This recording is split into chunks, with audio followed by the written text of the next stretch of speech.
네, 안녕하세요. 시몬스 소셜라이징 프로젝트의 강연을 소개해드리는 과학 커뮤니케이터 이독실입니다. 지난 강연에 이어 이번에도 특별한 강연을 소개해드리려고 합니다. 2024 파리올림픽 때 정식 종목으로 브레이킹이 채택이 됐는데요. 우리나라를 대표할 브레이킹 선수들이 주목을 받게 됐습니다. 그 중에서도 두터운 MZ세대의 팬덤을 보유하고 계신 두 분을 모시고 세계 무대에서 프리즈를 그리다라는 주제로 대화를 나눠보도록 하겠습니다. 안녕하세요. 시몬스 소셜라이징 프로젝트 시몬스 그로서리 스토어에서 세계 무대에서 프리즈를 그리다 라는 주제로 이야기를 하러 온 예일 프레시벨라입니다.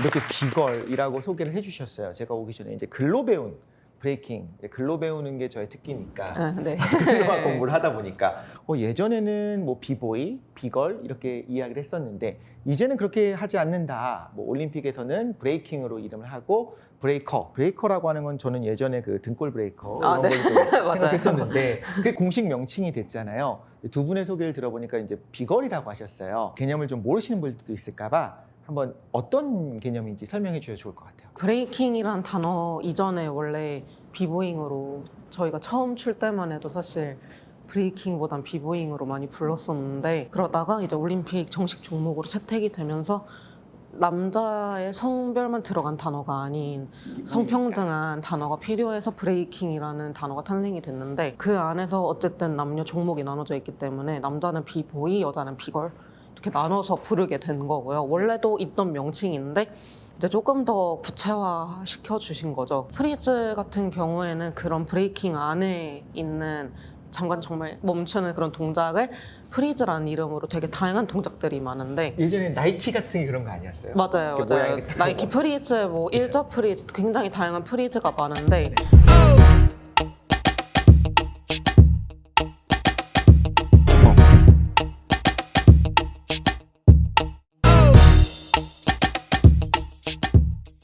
그런 동작들을 다 통틀어서 프리즈라고 정해서 얘기하는 편이에요. 브레이킹이라고 하는 유래도 보니까 원래 노래를 하다가 중간에 이제 가사가 없어지는 부분에 나와서 춤을 추면 그 브레이크 타임이 나와서 이렇게 춤을 추니까 그걸 브레이킹이라고 한다고 그 얘기도 처음 접한 거예요.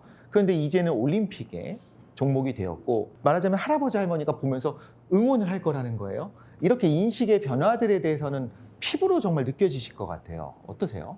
근데 확실히 이제 올림픽 종목으로 채택이 된 후 저희 부모님도 그렇고 바라보는 시선이 좀 달라진 게 느껴지는데 저도 마냥 재밌게 그냥 좋아서 췄던 춤이었다면 부모님도 이제는 더 열심히 해봐라, 지원을 해주겠다, 할 수 있는 데까지 너가 최선을 다해서 해봐라 이렇게 좀 지원을 많이 해주시는 것 같고 그렇게 바뀌신 것 같아요, 부모님도. 예린이 어떠세요? 오히려 좀 불편하거나 그러진 않으세요?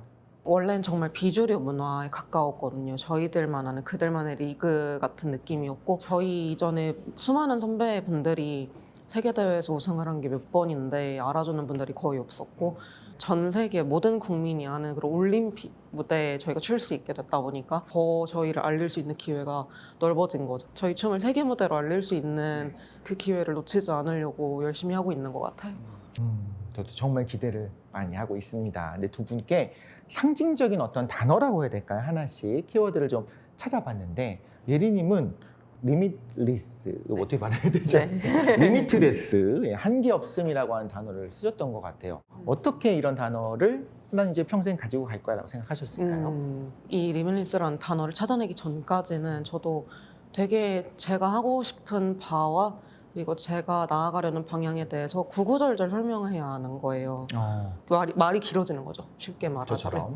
근데 저는 그런 말이 길어지는 것보다 정말 딱 하나로 정리를 하고 싶었어요. 그 모든 것들을. 그래서 어떻게 하지 하고 찾아보다가 아무래도 그게 그 대상이 한국인뿐만 아니라 전 세계인들을 향한 저의 모토다 보니까 그 단어를 딱 쓰게 된 것 같아요. 춤을 추는 일이다 보니까 여성으로서의 어떤 한계도 있을 수 있을 것이고 여러 가지 있을 텐데 그 외에도 혹시 뭐 극복했었던 그런 부분이 있다고 들었거든요. 네, 저는 청각장애 4급 판정을 저번에 받았었는데 네.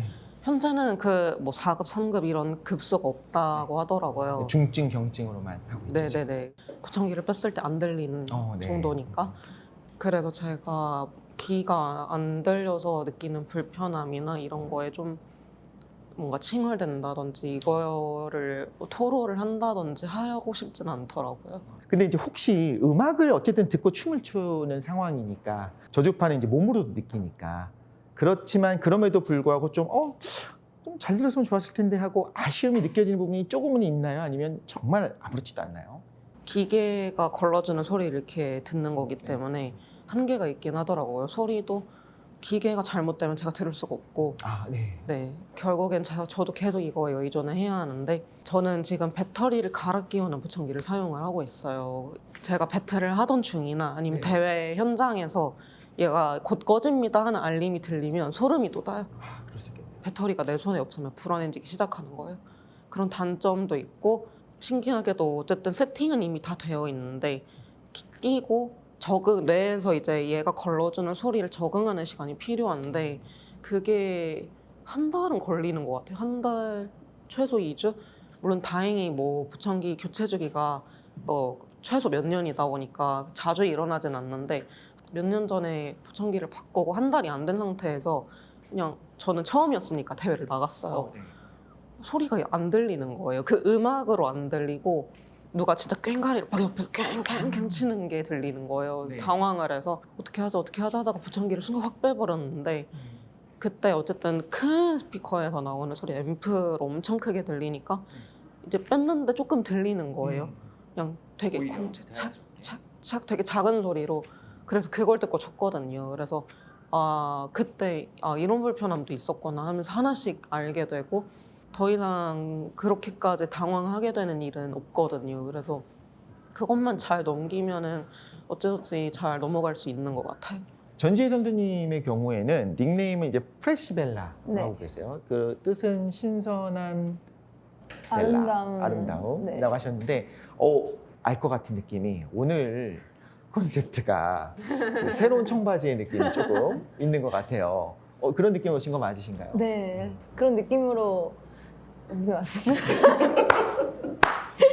혹시 그렇게 이름을 지으신 거는 또 추구하는 바가 어떤 게 있기 때문에? 제가 처음 브레이킹을 추기 시작했을 때부터 이제 가르치셨던 스승님이 계신데 지금까지도 저를 가르치고 계시고 그 스승님이 어느 날 제가 혼자 연습하고 있는 걸 이제 보시면서 네. 이제 그냥 신선하고 예쁜 아이가 되라. 처음에는 그런 의미로 이제 또 이 이름 어떻니? 그리고 저는 하나쯤 있으면 좋겠다 싶어서 선생님 좋아요 이렇게 해서 시작이 됐는데 사람들에게 신선하다라고 이 춤 되게 신선하다 이런 반응을 얻는 거가 좀 즐거움이 있었고 신선하다는 이야기가. 네. 근데 되게 좀 놀랐던 게 그 전지혜 선수님은 중학생 때까지 피겨를 하셨다고 들었어요. 부모님이 워낙에 운동하는 거 자체에 조금 많이 다칠까 봐 뭔가 부상도 잦고 이러다 보니까 그렇죠. 즐기는 건 좋은데 선수로 이렇게 전향을 하려고 하진 말아라. 많은 분들이 그 생각 하실 것 같아요. 즐기는 것까지는 오케이인데 너무 치열하고 힘들고 하니까 네, 그 걱정이 제일 컸었고 그래서 2년 동안 제가 정말 계속 하고 싶다. 그냥 한번 즐길 테니까 시켜줘라. 그렇게 해서 시작한 게 중학교 1학년 때 시작을 하게 됐는데 너무 피겨가 너무 좋아서 네. 선수로 하고 싶었는데 이제 나이가 운동선수로 활동하기에는 나이가 많은 편이다 보니까 중1도요.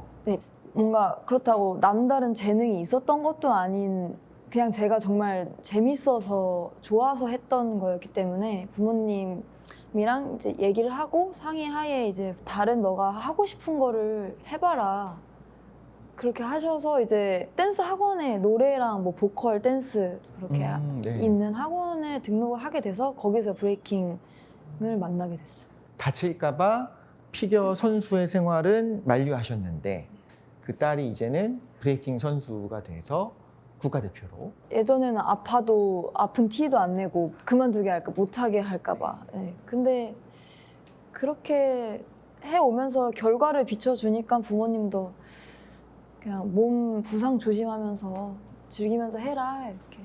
피겨 선수까지는 아니더라도 너무 즐겁게 했었던 그 춤들이 춤이라고 해야 될까요? 그 예술적인 동작, 무브먼트들이 지금에 와서는 좀 도움이 되는 부분이 있던가요? 사실 브레이킹이랑 피겨는 너무 다른 종목이기 때문에 뭔가 춤 쪽으로 도움이 되는 거는 잘 모르겠어요. 근데 이제 피겨를 했었을 당시에 받았던 훈련들이라고 뭔가 운동에 대한 그런 선입견 없이 잘 좀 선수촌 생활에 잘 스며들어서 할 수 있었던 거는 어떻게 보면 피겨를 했었을 때 그런 훈련을 해봐서 조금 더 자연스럽게 스며들 수 있지 않았나. 그런 생각은 강도 높은 훈련들도 당연하게 네. 선수라면 해야 된다. 네네. 예리 선수님께서 예전에 이런 이야기를 하신 적이 있다고 들었어요. 비걸 치고 잘하는 사람이 아니라 아예 그냥 춤 자체를 잘 추는 사람으로 이렇게 남고 싶다. 그 말씀은 어떤 브레이킹이 다른 춤이라고 하는 것과 조금 다른 부분이 있을까? 테크닉 레벨을 두고 싸우는 배틀이기 때문에 그냥 단순히 즐기기만 하기에는 더 평생 해도 안 될 기술들도 많고 네, 즐기기만 하기에는 확실히 어려운 춤이다. 그런 것 같아요. 정말 스포츠 네. 같다 하는 게 브레이킹인데 어쨌든 춤이 갖고 있는 매력이 브레이킹에도 있긴 있거든요. 어쨌든 음악과 함께하는 동작들이고 테크닉을 음악에 맞춰서 꽂았을 때 희열감이 더 커지기 때문에 그래서 저는 춤이라고 확실히 얘기할 수 있지만 어쨌든 스포츠 무대에도 들어갈 수 있을 만하다. 올림픽 종목이 될 만하다 할 수 있는 거죠. 브레이킹을 보면 그런 사교 댄스랑 암벽 등반이랑 뭐랑 더 가깝냐 하면 오히려 어떤 근육을 쓰거나 이런 테크닉적인 부분에 있어서는 굉장히 스포츠에 가깝다는 생각이 들거든요. 그 부분이 더 이제 두 분한테는 매력으로 확 다가온 걸까요? 저 같은 경우에는 일단 춤을 추게 된 계기가 제가 멋있어지고 싶어서 시작한 것도 있거든요. 이 춤을 춤으로써 좀 더 뭔가 사람들한테 더 리스펙을 받는 느낌이 들고 춤 세계 안에서도 브레이킹을 하는 사람들을 더 리스펙하는 경우가 많아요. 아무래도 테크닉이 많이 들어가 있어서 그렇다 보니까 이제 이 춤이 아무리 힘들어도 놓을 수 없는 매력이 있더라고요. 그래서 저 또한 연습하면서도 성취감이나 희열감이 굉장히 크고 그래서 다쳐가면서도 하게 되는 것 같아요. 지금도 네. 그런 어떤 환호, 그럼 이제 올림픽 무대에 나가서도 많은 분들이 이렇게 응원해 주시면 더 거기서 즐거움도 얻고 힘도 얻고 하시는 거예요. 그렇겠죠. 어떠세요? 프로시멜라님은 어떠세요? 저도 뭐 기술 같은 거를 이제 하나씩 할 때의 그 성취감이랑 제가 이 한 라운드를 하기 위해서 준비를 했던 그런 그 과정들을 막 보여줬을 때 사람들의 뭐 환호성? 환호가. 네, 그런 것도 되게 기분이 좋고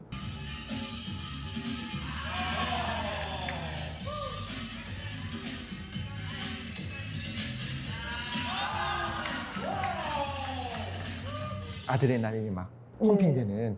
예전에 되게 의외의 인터뷰를 하나 봤었는데 그 누리호를 만드신 분들이 누리호 그 로켓을 쏠 때 인터뷰가 있었어요. 제발 인터뷰 좀 안 하고 전 국민이 관심을 좀 꺼줬으면 좋겠다. 평소에도 물론 관심이 있는 분들이 많았지만 이제 언론에선 주목하지 않다가 이때가 되니까 대통령부터 시작해서 모두가 주목하는 상황이 되니까 너무 불안한 거예요. 그래서 어떤 분들은 그런 관심이 좀 힘들 수도 있나 봐요. 그런데 두 분은 제가 봤을 때는 되게 멋져지고 싶어서 시작하셨다고 하셨잖아요. 근데 전 진심으로 지금 드린 말씀인데 그게 멋지시거든요. 근데 그게 처음부터 멋졌던 걸까? 아니면 이렇게 계속 활동을 하다 보니까 멋져진 걸까? 이건 많은 분들이 같이 공감하면서 궁금해하실 것 같아요. 저는 아니요. 네, 저는 완벽하게 아니요라고 말할 수 있는데 왜냐면은 5, 6학년 때쯤부터 시작해서 이제 중학교로 넘어가기 시작하면서 친구들 파가 경계가 더 심해지고 맞아요. 네. 뭔가 저에 대해 호의적이지 않은 분위기로 계속 가다가 중학교 1학년 때 수련회를 갔죠. 네. 수련회를 갔는데 이미 그때 춤을 시작을 하고 있었던 때여서 장기자랑을 제가 나갔어요. 근데 네. 혼자 나갔어요. 1등을 한 거예요. 혼자 갔는데. 그래서 그 반 안에서 그렇게 저한테 툭툭 던졌던 남학생들도 리스펙을 하는 거예요, 이제. 그렇죠. 오야 하면서 막 친해지려고 하고 분위기가 그냥 완전 바뀐 거예요. 그래서 남은 중학교 생활이 굉장히 평탄해졌거든요. 내가 춤을 그때 안 췄으면 진짜 아싸로 살아갈 뻔했구나 라고 생각을 해서 춤이 아예 외모부터 생활까지 싹 다 뒤집어 엎어준 것 같아요. 예리 선수는 영화가 나와도 될 것 같아요. 그렇게 그러기 위해서 이렇게 멋있어지고 극적인 이벤트 중에 하나가 사실 2021년에 있었던 스우파였던 것 같아요. 그게 예리 선수에게는 어떤 의미였는지 그때 에피소드로 풀려면 7박 8일도 가능하긴 합니다만 네. 오늘은 1박 2일 정도로만 네네. 해보겠습니다. 네. 방송이니까 내 춤을 대회가 아니라 그런 TV로도 내보낼 수 있다는 기회 하나만으로 참여를 한 거였는데 이걸 언제 다시 하게 될지 모르니까 항상 피곤해도 내 체력을 탁 끌어써서 최선을 다하고 이랬었는데 저를 많은 사람들이 한 번에 딱 알게 해준 게 수우파였거든요. 그렇죠. 정말 대선배님들도 정말 많았고 하다 보니까 그렇게 춤을 잘 추시는 분들이 한참 어린 저를 이렇게 칭찬해 주실 때마다 아, 내가 그동안 해온 노력이 헛되지 않았구나 싶기도 하고 제가 얻은 것도 많고 느낀 것도 많고 좀 의미가 깊었던 타임인 것 같아요. 그 문화의 확산이 하나의 스타가 너무 좋으니까 그 팬이 되면서 그 문화 전체에 이제 관심을 갖는 분들이 많은 것 같아요. 프레시 벨라님 같은 경우에는 그러니까 외적으로도 실력이 탁 드러나기도 하고 근데 체력이 너무 떨어진다라고 느끼는 순간이 당연히 이제 누구나 그런 순간이 올 텐데 그럼 지치면 극복하고 일으켜 세울 수 있는 원동력. 당연히 약간 그런 순간들이 있었죠. 뭔가 포기하고 싶고 이런 순간 이제 슬럼프가 올 때마다 한 일주일 춤 안 춰보고 이런 적도 있었어요. 그러다 보니까 또 다시 찾게 되는 게 브레이킹이더라고요. 근데 부모님은 되게 전폭 지원해 주셨나요? 아니요, 저희 부모님도 이제 처음에 공부해서 대학 가라 그런 부모님이셨는데 네. 제가 하고 싶은 거는 해봐야지 직성이 풀리는 성격이고 이제 부모님도 그걸 알아서 그래 너가 그렇게 하고 싶은 거 잘 해보고 대학은 뭐 갔으면 좋겠다고 근데 뭐 춤으로 가든 무엇으로 가든 너가 알아서 생각 잘해서 말해줘라 이러셨어요. 부모님도 너무 좋으시고 설득의 방향이 부모님을 흔들 수밖에 없게 하는 것 같아요. 이거 하면 행복하다는데 그냥 불행이라고 하는 부모님이 어디 있겠습니까? 그래서 너무 저는 너무 좋은 딸인데? 되게 갈등을 심하게 갖지 않고. 근데 또 그만큼 성과도 계속 내와서 그쵸. 부모님이 이제 아 얘가 그냥 하는 말이 아니구나 이런 것도 있었던 것 같아요. 우리 예리 선수님은 그러면 춤이라고 한 단어로 이야기하는 것들이 삶에서 어떤 의미로 다가올까요? 저는 춤이 인생을 바꿔준 존재거든요. 그래서 뭔가 어려운 질문 같으면서도 너무 저한테는 좀 명료한 답이라 저한테는 춤이 인생을 바꿔준 매개체 같은 거예요. 인생을 바꿔주는 일체. 네. 그리고 언제까지 하고 싶으세요? 왜 브레이킹이라고 하는 장르를 제가 정확히 몰라서일지 모르겠지만 60대, 70대가 돼도 즐기기는 쉽지 않을 수 있는 스포츠일 것 같아요. 그럼 그때가 돼도 여전히 너무 사랑하고 행복하게 계실 것 같은데 어떤 식으로 그 자리에 계실지도 궁금하긴 해요. 제가 나중에 이렇게 춤을 현역으로 못 출 때가 됐을 때 하고 있어야 할 친구들이 남아 있어야 되는데 그런 친구들이 없으면 안 되잖아요. 근데 한국은 워낙에 아직도 적은 편이라서 좀 제가 챙길 수 있는 친구들이라면은 챙기고 싶더라고요. 그래서 기회가 되면 감독 코치님 자리에도 도전을 하면서 뭔가 제가 그 나이 때 할 수 있는 역할들을 하지 않을까 싶어요. 어쨌든 춤이랑 관련된 쪽으로 해나갈 수 있지 않을까. 프레시맨님도 좀 궁금해요. 정말 이제 시작하고 싶어하는 꿈나무들이 있는데 어떤 조언을 할 수 있을까요? 저는 우선 뭔가 요즘은 올림픽을 바라보고 브레이킹을 시작하는 그런 꿈나무들도 생기는 것 같더라고요. 그래요? 아, 우선은 이 문화에 대해 좀 즐거운 마음으로 다가가는 게 첫 번째였으면 좋겠다라고 생각하고 싶어요. 뭔가 올림픽 종목 당연히 중요하고 브레이킹 선수 되는 거 정말 중요한데 브레이킹 자체가 춤이다 보니까 즐거움이 일단 1순위가 되지 않는 이상은 뭔가 자기 한계를 더 이렇게 뭔가 통달하지 못할 것 같다라는 진짜 조금 연습해서 참가도 해보고 이런 식으로 좀 이 문화에 일단 먼저 섞이는 게 네. 제일 좋을 것 같다라고 조언을 해주고 싶어요. 감사합니다. 두 분은 이제 태극마크를 다셨기 때문에 그 무게에 대해서 어떤 것인지도 우리가 다음 편에 이어서 태극마크를 단 미걸이라는 주제로 이야기를 나눠보도록 하겠습니다. All my life I knew she's my baby. I can't hide